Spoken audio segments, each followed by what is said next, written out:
Bugün günlerden 9 Eylül 2023. Kopenhag'da kanal turundayız. Gemimiz hazır. Yavaş yavaş kalkmak üzere.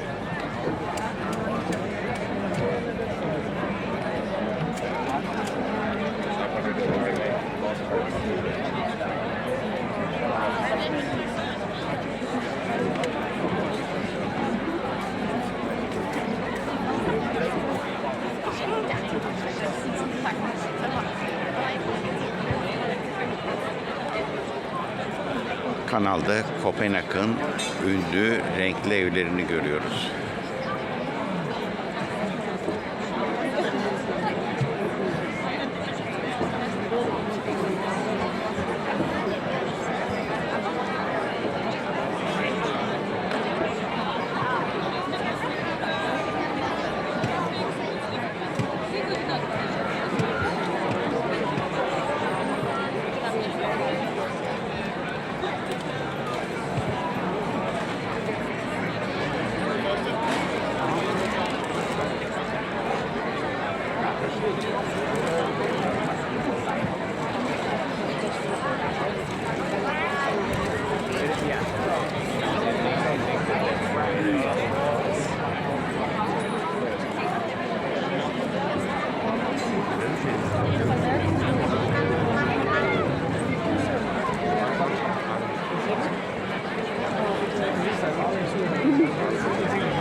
Hello and welcome on board. I'm Remme Elling and from a kanal tour. Our captain's name is Jens and my name is Midas.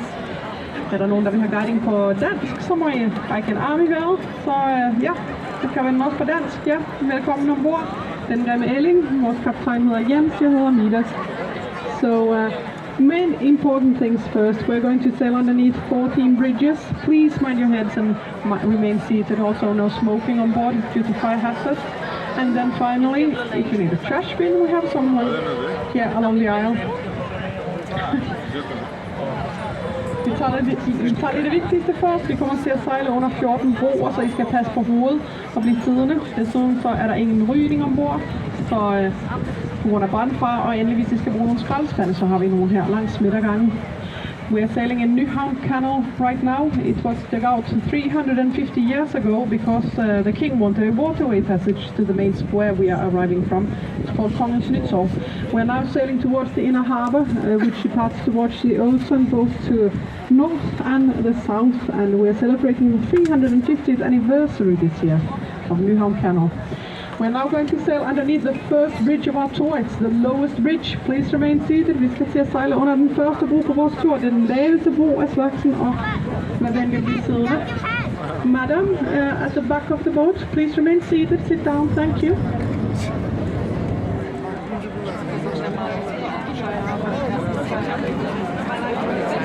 No touching the bridges, please.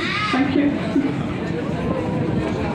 Kafamıza vuracak şekilde. Wow! No, please. No touch. crossing the bridges, please. So, now we're set. Så er vi klar og på plads. Vi sejler i Nyhavnskanalen nu. Vi fejrer 350 års jubilæum for Nyhavn i år, og det var danske soldater, som gravede kanalen ud, fordi kongen ville have en vandvejsforbindelse til kongens Knudtorv, som vi ankommer fra. Vi er på vej til at sejle ud i Inderhavnen, som slutter mod havet, både mod nord og mod syd. And Nyhavn was a harsh neighborhood in the old days. It was a place for murky sailors and their pubs, their ladies of the night, everything that went along with it. Nowadays things have calmed down a lot. It's a place where people come to have a beer instead and an ice cream, also just for the beautiful sunny summer times of the day. Ja, i gamle dage så var Nyhavn et rigtig barsk nabolag med mugne sømænd, værtshuse og glædespiger til. I dag så er Nyhavn et langt mere roligt sted, hvor man kommer for at nyde sig et glas øl eller en is eller det smukke solskinsvejr om sommeren. To our left, we have the Royal Danish Playhouse, designed by two Danish architects, Lundgaard and Tranberg. It opened in 2008 with the famous play Hamlet, which is authored by Shakespeare. In the play, Hamlet is a Danish crown prince, and he lives at Kronborg Castle, which is in Elsinore, 50 kilometers from here. It's an interesting castle. Elsinore is a beautiful visit, and you can even sail to Sweden from there. Her har vi skuespilhuset, bygget i 2008 og tegnet af to danske arkitekter, Lundgaard og Tranberg. Huset åbnede i 2008 med Shakespeares berømte skuespil Hamlet. I stykket er Hamlet en dansk kronprins, som bor på Kronborg Slot, og det er i Helsingør. Men jeg tror, nu har besøgt Helsingør, så jeg gider ikke nævne det for jer. On the opposite side, we have a building lot. We're expecting these buildings to be ready by 2025. We will have luxury apartments on the top floors, and some people have already moved into their new apartments. But well, it should be ready by 2025. We will have a water culture center at the bottom floor open for everyone. Her har vi noget luksusbyggeri i gang. Nogle mennesker har allerede flyttet ind i nogle af lejlighederne, men vi forventer også, at det er færdigt i 2025, så helt og holdent. Der kommer til at være et vandkultur i stedet i bundetagen, og det vil så være åbent for alle. And the building lot is situated on Christiansholm, one of the 5 Holmen islands. They are man-made and they were built from 1685 and sometime onward to harbour the Navy. The Navy ships were built of wood and would carry gunpowder on board. They were a major fire hazard as they were harboured right next to the royal palace before Holmen came about. So with Holmen it became more safe to be a royal, and also the Navy received its own quarters and much more space out here at Holmen. Nowadays Holmen is no longer in Navy use. We have 4 art schools out here and the Kopenhagen Opera House. Vi sejler nu langs Holmen. De bygger på Christiansholm, og så er der ellers 5 øer i alt, som er kunstige. De blev bygget fra 1685 og noget tid frem for at udgøre en ny havn for flåden. Flådens skibe var bygget i træ, og de havde krudt ombord, og de plejede at holde til havnen lige ved siden af kongeslottet, indtil Holmen blev bygget færdig. Så det blev mere sikkert og trygt i København, og desuden så fik flåden langt mere plads til deres egne kvarterer herude på Holmen. I dag er Holmen ikke længere i flådens brug. Vi har 4 kunstskoler herude og Københavns Operahus. The Copenhagen Opera House is designed by the Danish architect Henning Larsen, and if you look through the windows now you will see 3 chandeliers designed by the Danish Icelandic artist Olaf Eliasson. It was built in 2005, did I say that? Yes. Her har vi Københavns Operahus, tegnet af den danske arkitekt Henning Larsen. Huset åbnede i 2005, og hvis man kigger igennem ruderne nu, så ser man 3 flotte lysinstallationer tegnet af den islandske arkitekt Olaf. Nå, det er han ikke nu, ruder. Dansk-islandske kunstner Olaf Eliasson. Sådan, bravo. And a little shade underneath. Skal vi lige gemme os lidt i skyggen her for en stund. The Opera House has a beautiful concert hall inside. It's heart-shaped and then clad with maple wood, polished with the same polish you use for string instruments to create a beautiful acoustics. But the architect also told that it was a declaration of love for the music with this concert hall. Inden for Operahuset har vi så også en flot koncertsal, som er hjerteformet, beklædt med ahorntræ og derefter lakeret med samme lak, man bruger til strengeinstrumenter. Det skulle være en meget smuk akustik ind i salen, som ifølge arkitekten er skabt sådan, fordi det er en kærlighedserklæring til musikken. To our right we have Kopenhag, the only hill in Copenhagen, designed by the Danish architect Bjarke Ingels. And It's an energy plant. It burns 530,000 tons of waste every year to supply 80 to 90,000 households here in Copenhagen with heat and electricity. But it is a hill on top of the building. There's a skiing slope open all year round. You can climb the tallest climbing wall in Europe on the side of the building, and you can enjoy yourself a cup of coffee or rent a pair of skis at the Top View Cafe on top of it all. Amagerbakke er tegnet af den danske arkitekt Bjarke Ingels, og det er et forbrændingsværk, som forbrænder 530.000 tons affald hvert år for at forsyne 80-90.000 lejligheder her i København med el og varme. Det er også den eneste bakke i København, hvor man kan løbe på ski på toppen af bygningen, man kan lege et par ski i topudsigtscaféen, og man kan også klatre Europas højeste klatrevæg på siden af bygningen. We have Black Submarine. Dr. Quay, we call it the SEAL, served its last service in the war in Iraq in 2003 when it helped to maintain the weapons embargo against the country. It's nowadays a museum you can visit inside. Den sorte ubåd, Sælen kalder vi den for, den udførte sin sidste tjeneste under krigen i Irak i 2003, hvor den var med til at opretholde våbenimportforbuddet imod landet. I dag er Sælen et museum, man kan besøge indenfor. The tall mast crane was built in 1749 to hoist the tall mast of the Navy ships, and it's built without metal parts of wood and rope only to attain flexibility to achieve a lifting capacity of 20 tons. It could lift mast up to 40 meters tall. Den høje mastekrane blev opført i 1749 til at løfte højmasterne på orlogsskibene, og den er bygget uden metaldele i stedet for, så har man brugt træ og reb for at opnå fleksibilitet til at løfte de her master, som kunne veje op til 20 tons og være op til 40 meter høje.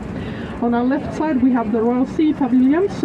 They are small waiting places for the royals when they want to go sail by their yacht. The pavilion with the golden crown on top is for the royals themselves, and the pavilion with the golden onion on top is for their guests.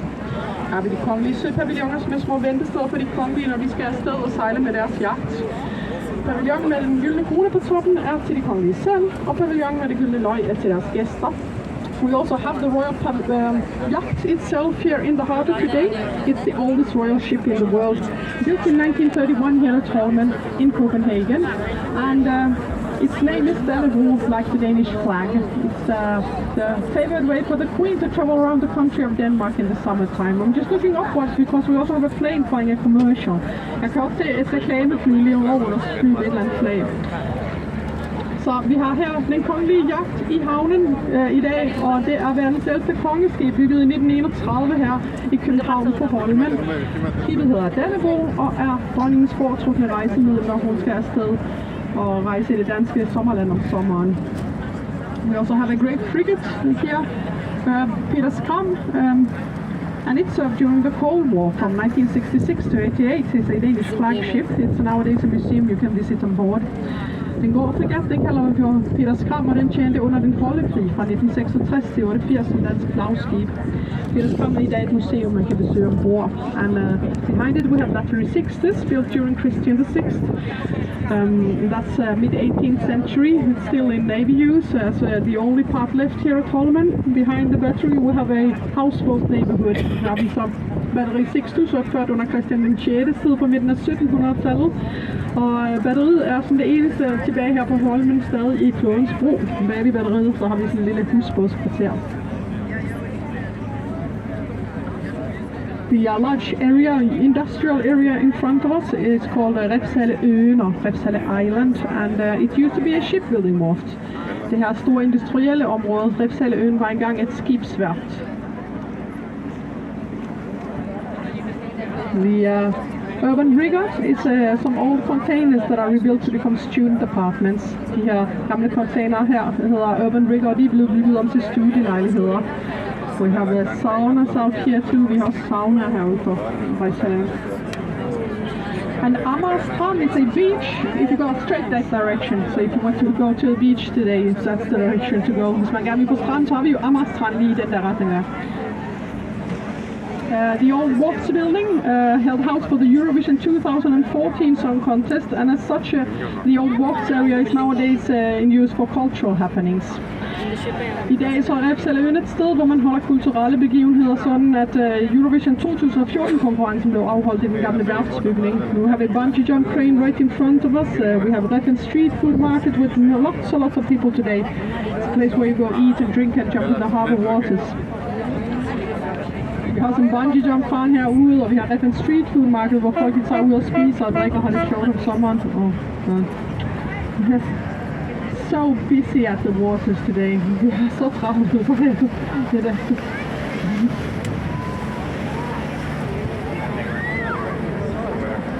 But when Repsele Island was a ship wharf, it belonged to Bormeister Wine, and they were the first builders in the world to build ships with diesel motors. So they had much success from the 1960s and some decades on, becoming the largest employer in Denmark.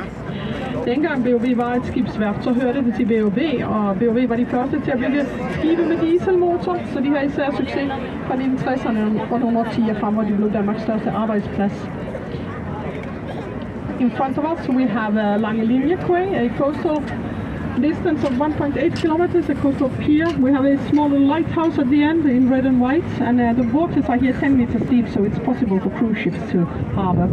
Her har vi Langelinje Kaj, en kyststrækning på 1,8 kilometer. Vi har et lille lyd, ja, nu kan vi ikke længere se det der fyrtårnshus, men ja, vandene her er 10 meter dybe, så det er muligt for krydstogtskibe at holde til havne.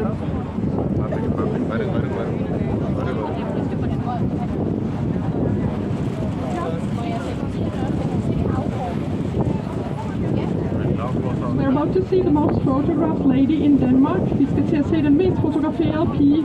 Nej, vi skal nok kalde på en dame her i Danmark. Den lille havfru fra H.C. Andersens eventyr. The Little Mermaid from the Fairy Tales of Hans Christian Andersen.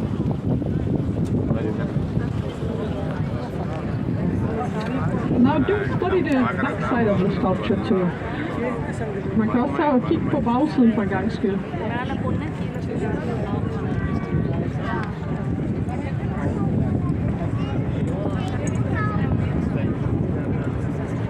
Ünlü deniz kızı heykeli. And although if you want to see front side, we have hop on and off buses that run to the corner. We give a 20% discount if you show the ticket for this tour. It's also worth a walk. Ja, hvis man så gerne vil se hende forfra, så har vi nogle HPA og PO-busser, som bringer her til hjørnet. Vi giver 20% rabat, hvis I viser billetterne til den her tur, men man kan også tage en god tur langs havnen.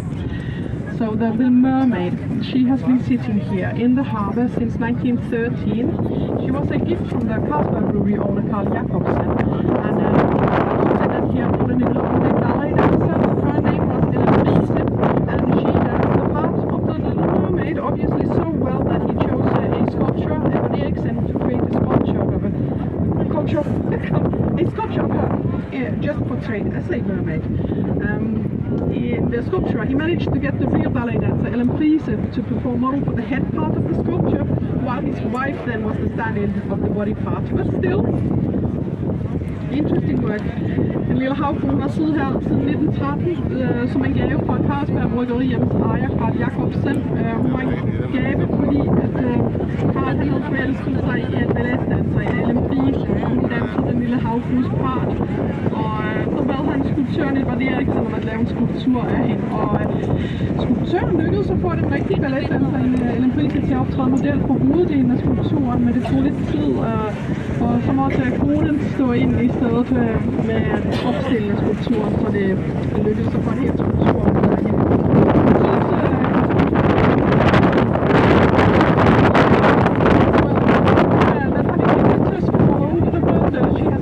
Vandalized many times, she has been decapitated twice, she lost her arm once, she's been fought with painting many times, and always she's put back together again and cleaned up, because we appreciate having this beautiful little sweet mermaid in our harbour.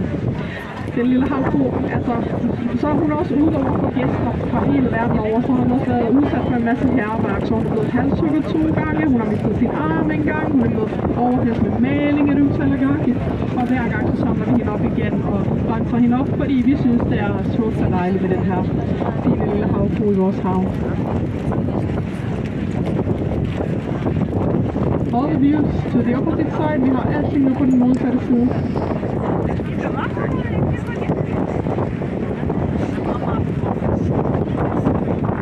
Look at the sea pavilions too. The lanterns on both sides have dragons holding the lamps.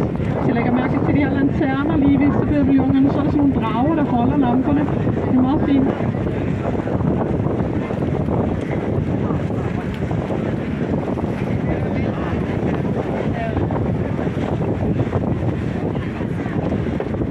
building with the blue eyes is the headquarters of AP Møller Mærsk, a container shipping company. One of the largest companies here in Denmark. They are also grand on world level, and they have activities in 121 countries worldwide. Notice their blue symbol with the seven-pointed star. It symbolizes the seven seas of the world. And yet, if you ask their employees, it's because they work 7 days a week. Bygningen med de blå øjne, som er AP Møller Mærsks hovedkvarter. De er en af Danmarks største virksomheder, et containerrederi med aktiviteter i 121 lande verden over. De er også store på verdensplaner. De har det her symbol, det blå flag med den syvtakkede stjerne, som symboliserer de 7 verdenshave. Og så alligevel, hvis man spørger deres ansatte, så handler det om, hvordan de arbejder 7 dage om ugen. The large warehouses were built in the 18th century to hold goods from the world trade. The warehouse of the West Indies coming up first. Nowadays a museum where we find the rock cast collection, and you can see some of the sculptures through the windows if you look carefully. The middle warehouse held goods from Greenland and the last one from the Gold Coast of Africa, but the 2 latter warehouses are nowadays rebuilt to become private apartments. Larsens pakhus er bygget på 1700-tallet. Det vestindiske pakhus holder den kongelige afstøbningssamling endnu i dag, så det er et museum, hvor man kan også se den gamle pakhuskonstruktion endnu. Det grønlandske pakhus og Guldkystens pakhus, de er blevet bygget om til private lejligheder i dag. In the old days you would find goods like cotton, coffee, rum and tobacco in these buildings. I gamle dage så fandt man bomuld, tobak, rom og kaffe i de her bygninger. Og meget mere andet. The Royal Palace of Denmark, Amalienborg Palace. There are 4 palaces and they were built mid-18th century to house 4 noble families here in Copenhagen. In 1794, some 50 years later, the old Royal Palace, Christiansborg Palace, went in a fire and they were suddenly without a place to stay. They somehow ended up moving here to Amalienborg Palace and they have been living here ever since. Today Queen Margaret II, she lives in the palace with the 5 chimneys, while Crown Prince Frederik lives in the palace with the 4 chimneys, along with his family. Har vi Amalienborg Slot. Der er 4 palæer, og de blev bygget på midten af 1700-tallet til at huse 4 adelsfamilier. Så i 1794, cirka 50 år senere, så brændte det gamle kongeslot ned, Christiansborg Slot, og de kongelige, de stod lige pludselig ude ved et sted at bo. På en eller anden måde, så endte de med at flytte her til Amalienborg Slot, og de har boet her lige siden. Og dronning Margrethe den anden, hun bor i palæet med de 5 skorsten, imens hendes søn, kronprins Frederik, han bor i palæet med de 4 skorsten sammen med sin familie. If you look straight through the palace yard, you now see Frederick Church. We also call it the Marble Church, and it was Frederick V who set the cornerstone for the church in mid-18th century. But it took 145 years to finish this church, and it was a project that was held down and a couple of times. But with the end result, it has the largest dome in Scandinavia on top of it. Så hvis man kigger direkte gennem Slotspladsen, så ser vi Frederikskirken, som vi også kalder for Marmorkirken. Det var Frederik den 5., som satte grundstenen til kirken på midten af 1700-tallet, men det tog 145 år at bygge den her kirke færdig, fordi det var sådan et projekt, der var endte i pauser og opstand en gang imellem, og så tog de det op igen, og så var det CFC-tjen, som gjorde det færdigt 145 år senere, ja. Men med det færdige resultat, så har vi opnået Skandinaviens største kuppel på toppen af kirken. And at the Palace Square, there's a Royal Guard exchange every day at 12 o'clock noon. Der er et kongelig gardeskifte hver dag kl. 12 på Slotspladsen.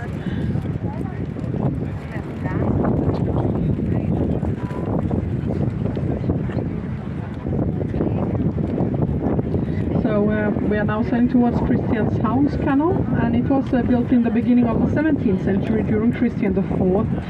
He is considered the longest reigning monarch in Danish history if you count his childhood years along, because he became monarch prematurely, and so he would reign for 59 years until his death in 1648.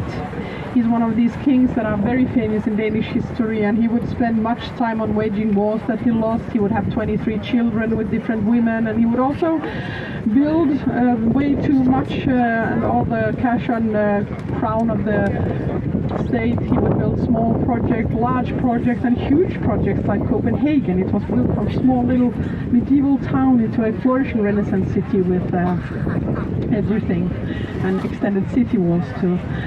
Så ja, vi sejler ind i Christianshavns kanal snart, og Christianshavn blev bygget af Christian den 4. i starten af 1600-tallet. Og han tæller som Danmarks længst regerende monark, hvis man tager hans barndomsår med, fordi han blev regent før sin myndighedsalder. Så når han at regere i 59 år til sin død i 1648, hvis man tæller sådan. Og han er en af de her meget farverige og omtalte personer i dansk historie. Han nåede at gå i masser af krig, som han tabte, og han fik 23 børn med en masse kvinder, og så byggede han også løs, sådan så at der næsten ikke var noget tilbage i statskassen. Han byggede små projekter rundt omkring i Norden, og mellemprojekter som slotte overalt i Danmark, og så byggede han også kæmpe projekter som København, som blev bygget fra en lille middelalderby til en blomstrende renæssanceby med udvidede bymure og det hele. And when he built, he was inspired by the Dutch Renaissance. Christianshavn is built on water, like Amsterdam is built on water. And we also have small houses out here. Når han byggede, så var han så inspireret af den hollandske renæssancestil. Og Christianshavn er bygget på vand, ligesom Amsterdam er bygget på vand. Så har vi også små bindingsværkshus og den slags.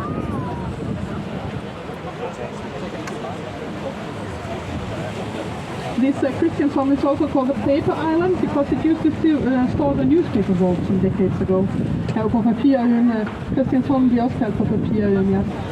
Der har man holdt avisruller i gamle dage. De er ruller, som man trykkede aviser på. So we also have sailing boats and houseboats out here, Christiania right in front of us, and our Saviour's Church. Vi har også sejlbåde og husbåde på Christianshavn, og så har vi Christianiabærtræerne og vores Frelserkirke. But I'm going to be quiet for a while now, so enjoy your senses. Jeg kommer til at sidde stille en stund nu, så nu må I nyde det selv. Please remain seated, vær venlig at blive siddende. Thank you.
Yes.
Danmark.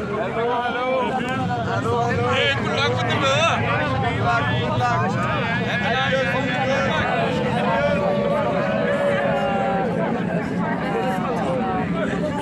Out of control. That thing back. It was going down.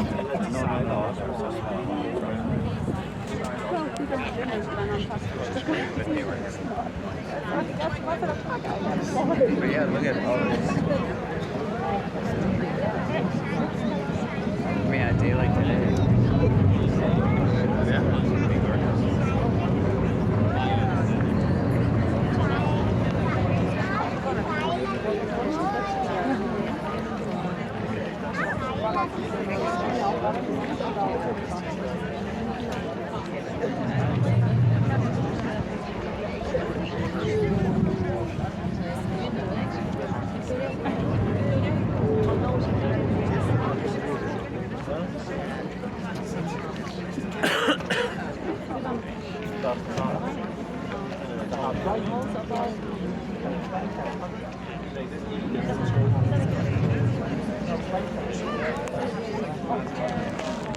Yeah, I mean those slots, 2 slots. Well,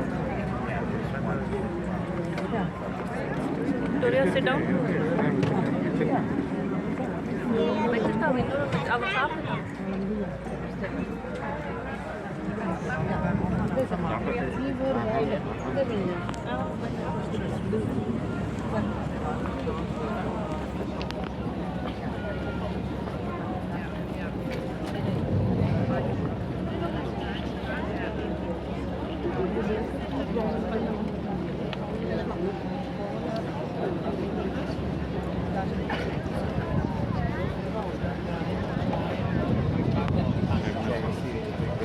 right next to it.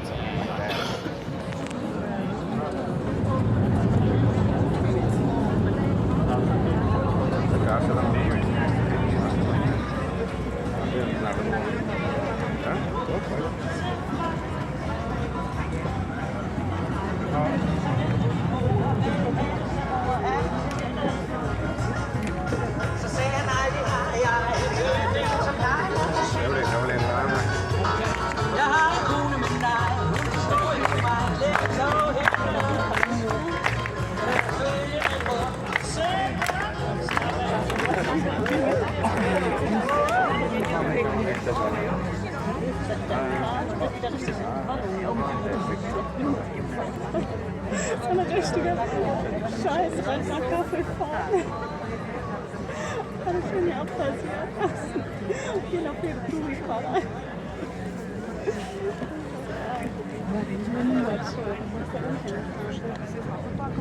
Tadi with Plata? Tadi.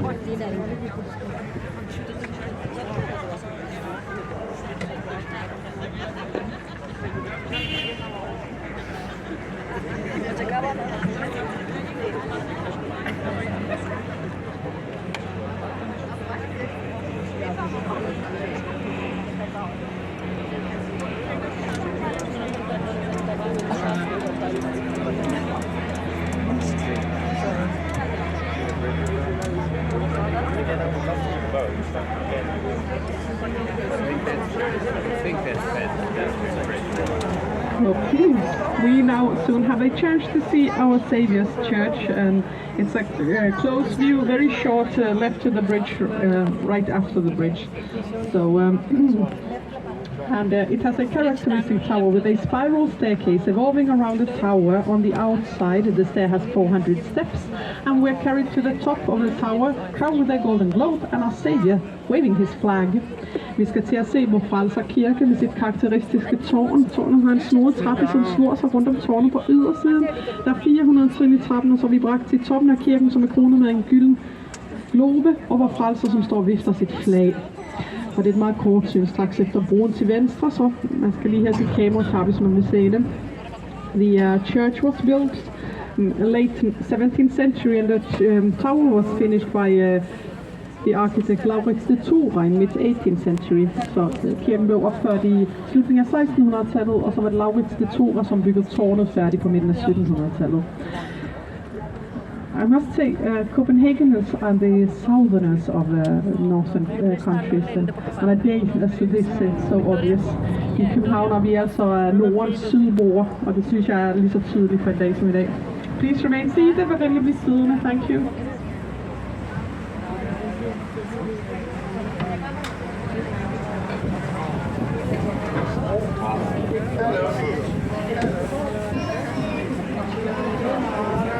Our Saviour's Church, Vor Frelsers Kirke.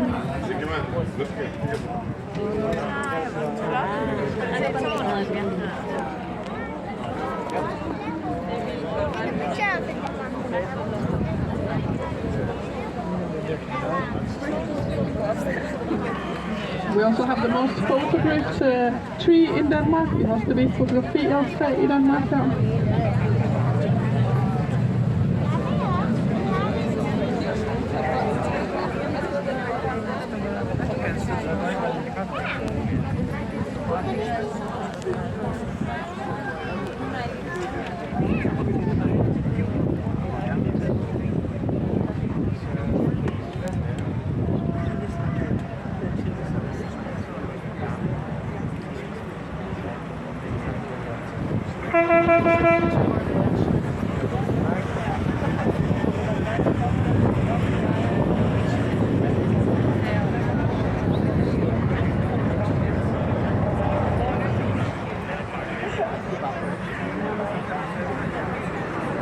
And this is also the second lowest bridge on our tour. Please remain seated. Vi skal tage sejle under den næstlaveste bro her på vores tur, så vi vælger at blive siddende. Thank you.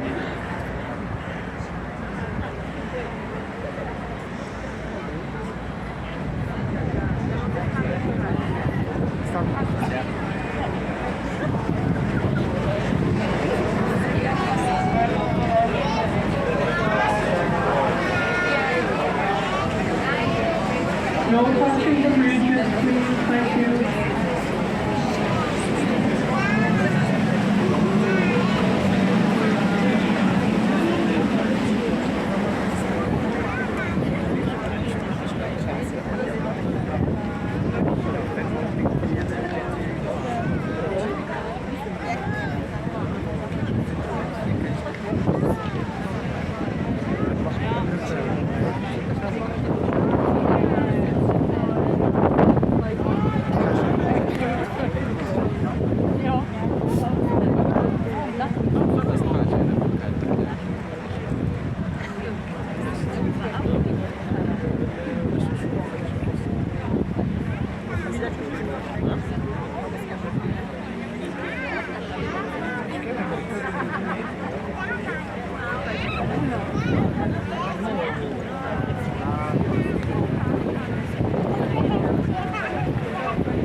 right side la irukku.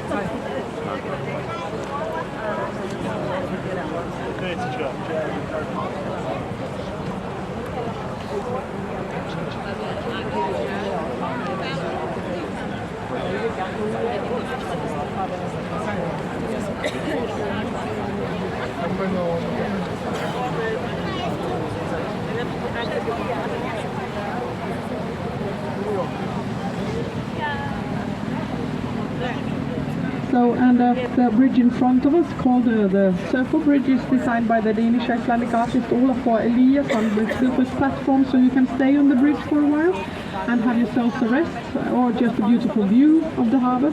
Foran os har vi Cirkelbroen, tegnet af en landskabskunstner Olaf Eliasson. Den er bygget med platforme, så man kan blive på broen en stund og nyde udsigten og tage sig en slapper. Please remain seated og venlig blive siddende. Thank you.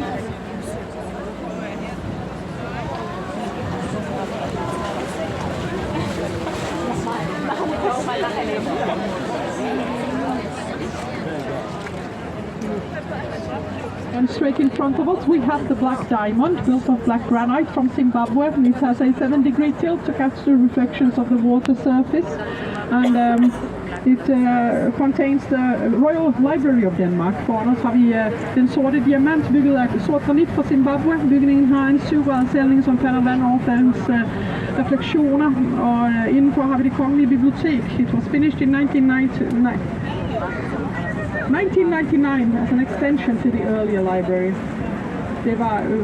Den blev så færdigopfattet i 1999 som en forlængelse til det ældre bibliotek lige bagved. And next to the library we have the armory of Christian IV. It was built in the 1604 and it was a harbor you could sail into in the old days. It provided the navy, so they had a brewery, an armory, a bakery and also arms workshops for also much storage space for peaceful times. Her ved siden af biblioteket har vi så Christian IV's tøjhus, færdigført i 1604, og det var en havn, der kunne sejle direkte ind i gamle dage, så de havde en masse... havnen forsynede flåden, så de havde et bageri, et bryggeri, våbenværksted og masser af opbevaringspladser også. De spredte sig med tider. On our left side we have blocks where you find the Danish Architecture Center with exhibitions. Blocks is designed by Dutch architecture house Oma. Blocks her er tegnet af den hollandske arkitektstue Oma, og vi finder Dansk Arkitekturcenter her med udstillinger. We're sailing into Frederiksholms Canal with 9 bridges. Please remain seated, thank you. Vi sejler ind i Frederiksholms Kanal med 9 broer.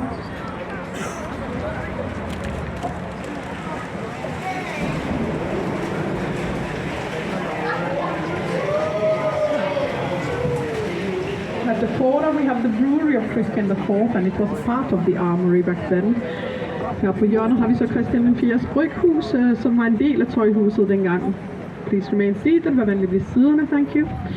And in the 17th century, Copenhagen had no sewage system, so it was difficult to attain clean drinking water at times. Brewing the water to beer was a way to clean it, and people who worked at the armory, at the brewery, in the navy, they all received 10 liters of beer every day for household appliances.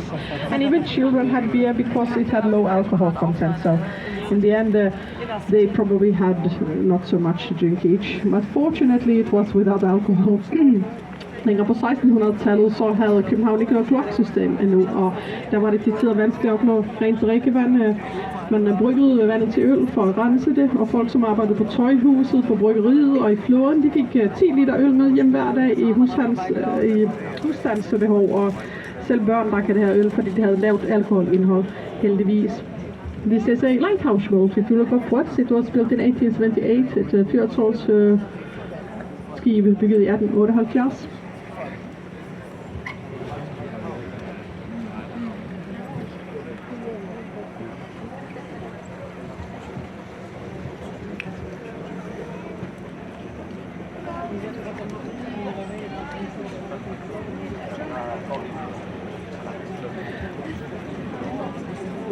The rounded buildings were built in mid-18th century as a part of the first Christiansborg Palace. They are stables, and in the old days they had 252 royal horses in the stables. Please remain seated for venligvis siddende. Thank you.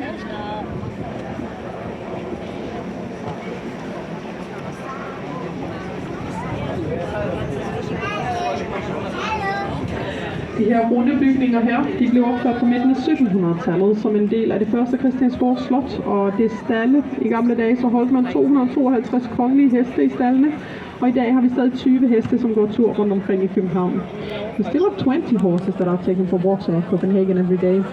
In front of us we have the marble bridge, we have foran os Marmorbroen, and the stables along with the bridge are the only remains of the first Christiansborg Palace. It burnt in 1794 and the royals moved away. The fire was caused by a chimney oven. And the second Christiansborg Palace also burnt in a fire caused by a chimney oven. Stallene her og broen er det, hvad der er tilbage af det første Christiansborg Slot. Det brændte i 1794. Det var det slot, de kongelige flyttede væk fra. Please remain seated, der ville blive siddende. Thank you.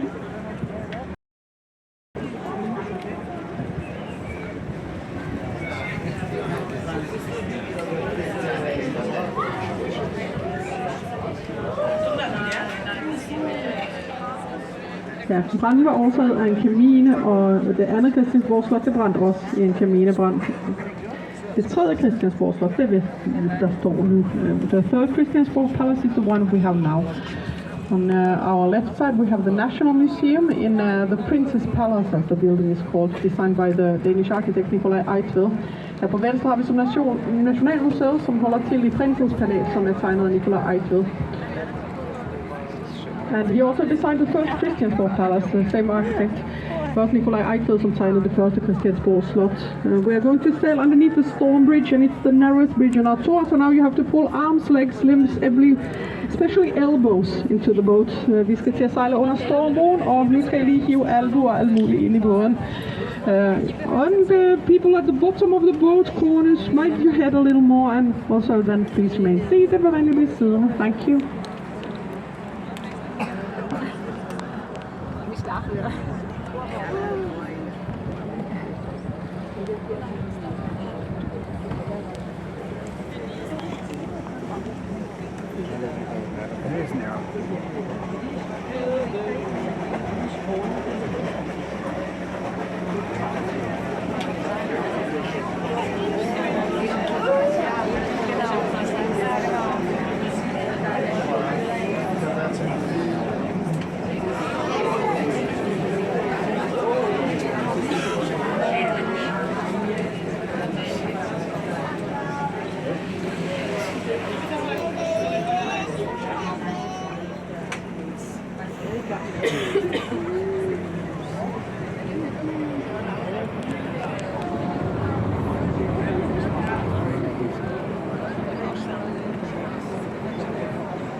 Fairly smooth turn, you want to up swing, yeah.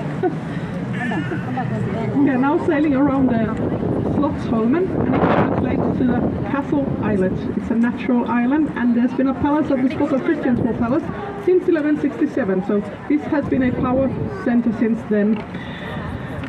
All in all, there's been 5 palaces at the spot. The first palace was named Absalon Castle. It was built in 1167, and we have a sculpture of Archbishop Absalon riding a horse and wearing a Viking's helmet right in front of us. Vi sejler nu rundt om Slottsholmen, og der har stået et slot her på Christiansborg Slot sted i hvert fald 5 gange. Det første slot var fra 1167, så det var Absalon Slot. Lige foran os har vi en skulptur af ærkebiskop Absalon, som boede på det slot. Han ude til hest og har en vikingehjelm på hovedet. The tower of Christiansborg Palace is the tallest tower in Copenhagen. It measures 106 meters and it's free to visit. Tårnet på Christiansborg Slot er det højeste tårn her i København. Det måler 106 meter og er gratis at besøge. The Yellow Palace is the museum of Thorvaldsen. Bertil Thorvaldsen was a famous sculptor in the beginning of the 19th century and he's buried in the courtyard of the museum. Og det gule palæ, det er Thorvaldsens museum. Bertil Thorvaldsen var en berømt skulptør under den danske guldalder i starten af 1800-tallet. Han er begravet inde på museets baggård. To our left, we are now sailing along Gammelstrand, and that translates to Old Beach. It was a place where fishermen came to sell fish in the old days, and it was packed with small fishing boats until the 1950s, when the fish market was taken to another place in town. Her langs Gammelstrand har fiskerne solgt fisk i gamle dage, og der var pakket med små fiskebåde til 1950'erne, hvorefter fiskemarkedet blev bragt til et andet sted i byen. You see the metro station here, and it was interesting because when the metro tunnels were dug out, it was discovered that there's been habitation around the castle islet since the Stone Ages. Until then, it was thought that it was Archbishop Absalon who had founded the city of Copenhagen. Her for nylig, da metroen blev gravet ud, så gjorde man fund, der førte til, at man opdagede, at der har været bebyggelse rundt om Slotsholmen siden stenalderen. Indtil det, så var det antaget, at det var ærkebiskop Absalon, som havde bundet byen København.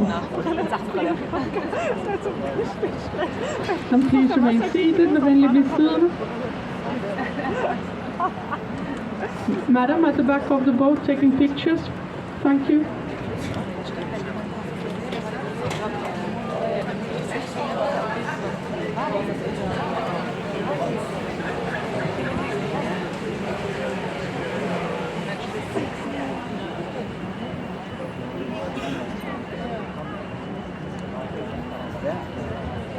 And so the recent Christiansborg Palace, finished in 1928, it houses the parliament, the offices of the prime minister, the Supreme Court and also the royal representations. Her har vi så det nuværende Christiansborg Slot, færdigbygget i 1928. Vi finder Folketinget, statsministerens kontor, højesteretten og også de kongelige repræsentationer her i huset. The sculpture in front portrays King Frederick VII, who signed the first constitution of Denmark in 1849, and then Denmark became a democracy. Foran har vi en skulptur af kong Frederik VII, som underskrev grundloven i 1849, og sådan blev Danmark et folkestyre. And at this part of the canal, some decades ago still, we had flower sellers. They would attach their boat to the hooks and then they would have a small little stair and then they would sell flowers at the street side. Her har man solgt blomster engang for nogle årtier siden, og nu så havde de deres båd fast, og så solgte de dem deroppe på vejen. Please remain seated, med venlig bliv siddende. Thank you.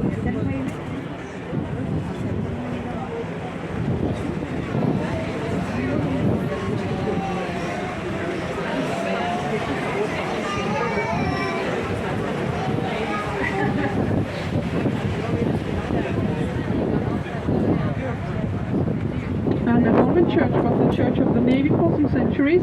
It's also right by the water. Holmen Kirke var flåens kirke et par årtier, og det ligger også lige til vandet. On the opposite side, behind the building wrap, we have the stock exchange built during Christian IV, and that's the early 17th century.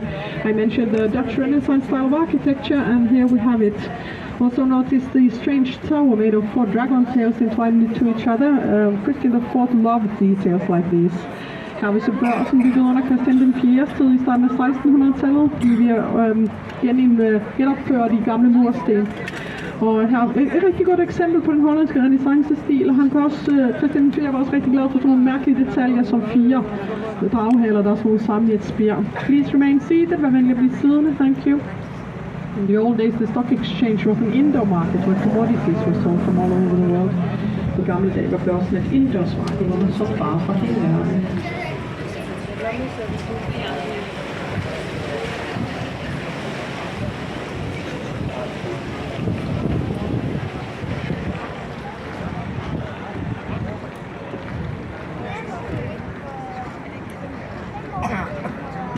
To our left we have the National Bank of Denmark, designed by the Danish architect Arne Jacobsen. It was finished in 1978, 7 years after his death, so he didn't experience the result of his work. It's considered one of his masterpieces. Her har vi Nationalbanken tegnede Arne Jacobsen. Bygningen blev færdig i 1978, 7 år efter hans død, så han oplevede ikke selv det fulde resultat af et af hans mesterværker.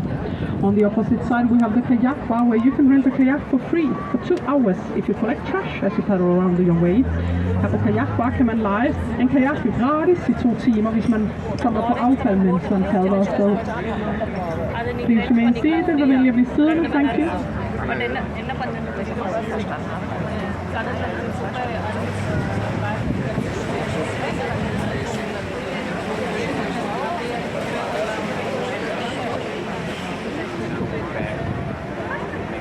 And the harbour waters are clean enough to swim in, so we have 4 harbour baths that are open all year round. They are free to access. People even come to angle fish at the corners of the harbour by evening time. Her i havnene vandene er rene nok til at bade i, og vi har 4 offentlige havnebade, som er åbne året rundt, så de er gratis at tilgå. Og desuden så kommer folk også og fisker på havnens hjørner om aftenen. In front of us we have the warehouse of Eitved, and it was built during Christian VI. And on King's orders, the side turning towards Christians Walkhouse had to be nice to look at, while the rest of the building didn't matter. Her ved Eitveds pakhus, bygget under Christian den 6. Den side, som vender mod Christiansborg Slot, skulle være flot udført ifølge kongen selv, mens resten af bygningen ikke betød så meget. Og i dag finder vi Udenrigsministeriet her. It is the house of the foreign ministry nowadays. And the waters in our harbour are very full of life. We recently discovered, and that was last year, that we have almost 100 different species of fish swimming around us in the harbour waters. This was discovered during a project we have with the World Wildlife Fund and Kopenhag Harbours. And the project is about bioheads. These are cages filled with oyster shells. They are placed right underneath the water surface, and because they provide shelter for small fish, we also call them fish kindergartens. So perhaps we are going to have even a more plenish biodiversity in our harbour in some years from now. Her for nylig har vi opdaget, at havnens vand er fuld af liv. Vi opdagede sidste år, at vi har næsten 100 forskellige fiskearter, som svømmer rundt os her i havnens vand lige nu. Og det opdagede vi under et projekt, vi har med Verdensnaturfonden og Københavns Havn. Projektet hedder Biohot, så det går ud på buer, der er fyldt med østerskaller, som er placeret lige under vandoverfladen. Og så får de små fisk svømmer ind i de her østerskaller, så kalder vi dem også for fiskebørnehaver. Og vi håber bare på, at der kommer endnu flere fisk i fremtiden. To our left we have the Customs building, built in 1937. It used to be the place where ships came to declare goods when they arrived in Copenhagen harbour. In the 60s it became a boat terminal for the catamaran traffic between Copenhagen and Malmö in Sweden. In year 2000, when the Öresund Bridge was finished, people started driving to Sweden instead, and then the building became a private club. Toldkammeret blev bygget i 1937, var stedet, hvor skibene ankom for at deklarere gods i gamle dage. I 60'erne blev det bygget om til en bådterminal for flyvebådstrafikken mellem København og Malmø, og så i år 2000, da Øresundsbroen blev klar, så holdt flyvebådene op med at flyve, og så blev bygningen til en privat klub i stedet. On the opposite corner we have the North Atlantic Bridge, where we find the representations of Faroe Island and Greenland, and also the Embassy of Iceland. Og så på højre hjørne har vi Nordatlantiks brygge, hvor vi finder Færøs og Grønlands repræsentationer og Islands ambassade.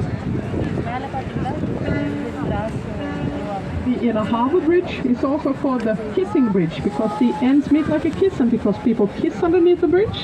It's built for pedestrians and bicyclists only. Inderhavnsbroen kalder vi også for kyssebroen, fordi enderne mødes ligesom et kys, og fordi folk nogle gange kysser under broen. Den er bygget til fodgængere og cyklister.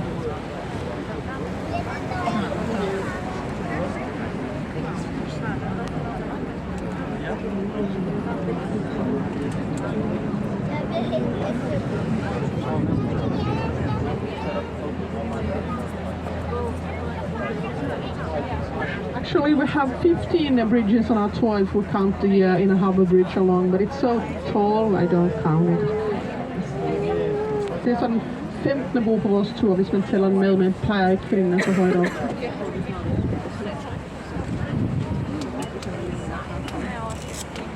And I think the bridge is going to open now because yes, it is. But we are probably not going to experience the full length of the procedure. Broen er ved at åbne nu, men vi kommer ikke til at opleve den fulde længde af proceduren her. Men de er begyndt at ringe klokkerne.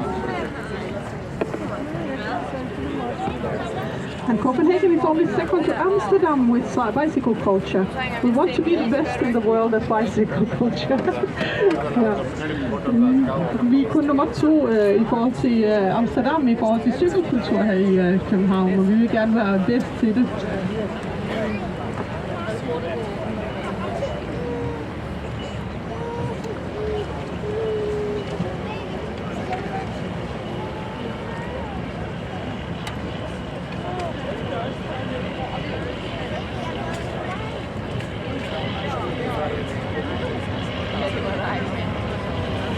We have many ships sailing to different Bir düğün gemisi islands geçiyor. and places around Copenhagen. This one also.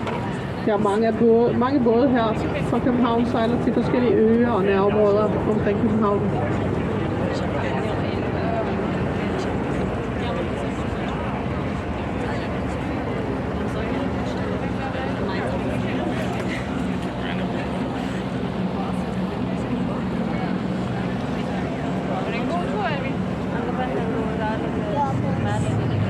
Traffic signal. Bridge ಮೇಲೆ ಇಂಜಿನ್ ಏನಿದೆ left side ಅಲ್ಲಿ ಇದು ಪಚ್ಚ colour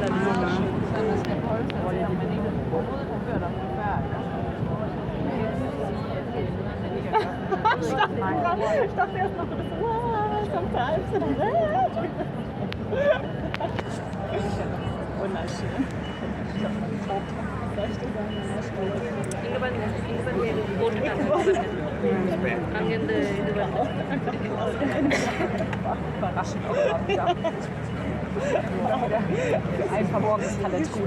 If you really want to see the procedure, you should hurry out of the boat once we arrive at the harbor. I'm not sure it's going to be any chance.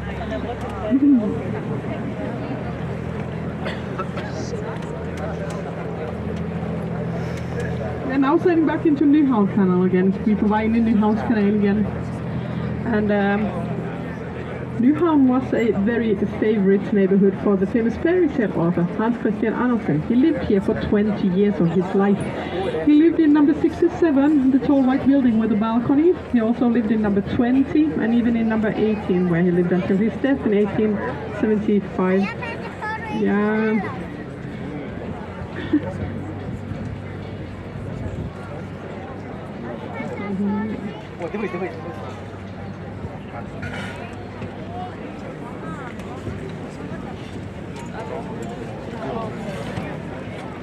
Köprü açılıyor.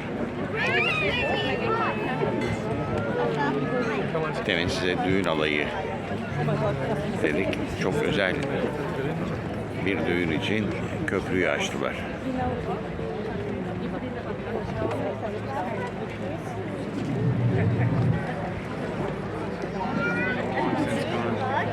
Ja, Nyhavn var også et rigtig yndet kvarter for H.C. Andersen, som boede her i 20 år af sit liv. Han boede i den hvide bygning med altanen, det er nummer 67, og så boede han også i nummer 20, og i nummer 18, hvor han boede til sin død i 1875, eller kort før sin død. Det er helt teknisk. The main reason why Hans Christian Andersen loved Nyhavn so much was that it was close to the Royal Theatre, based at Kongens Nytorv. He was a big fan of the atmosphere of ballet dancers and opera singers.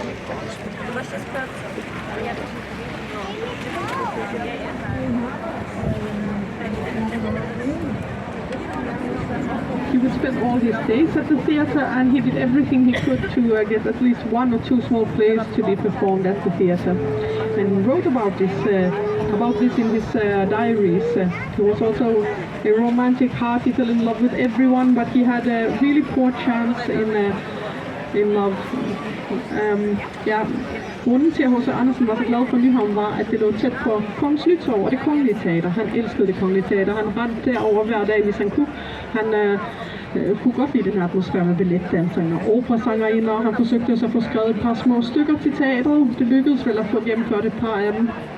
Og i det hele taget var han den her mand, som havde et romantisk hjerte. Han forelskede sig i alle og havde næsten ingen hellig kærlighed. Please remain seated og endelig blive siddende. Thank you. The lowest bridge once more. Nok engang den laveste bro.